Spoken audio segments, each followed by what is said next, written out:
Triple R release అయిన 2 వారాల్లోనే 1000 కోట్ల collection సాధించి రికార్డు క్రియేట్ చేసింది. కానీ దర్శక ధీరుడు రాజమౌళి లక్ష్యం నంబర్ 1 గా ట్రిపుల్ ఆర్ ని నిలబెట్టాలని.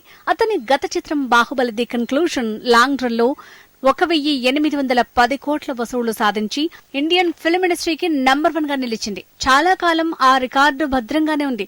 అమీర్ ఖాన్ నటించిన దంగల్ చిత్రం వరల్డ్ వైడ్ గా లాంగ్ రన్ లో 2024 కోట్లు వసూళ్లు చేసింది.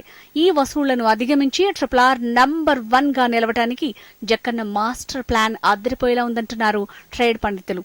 ప్రస్తుతం నంబర్ 1 గా దంగల్ చిత్రం సాధించిన 2024 కోట్లలో ఒక్క చైనాలోనే 1400 కోట్లకు పైగా కలెక్ట్ చేసింది.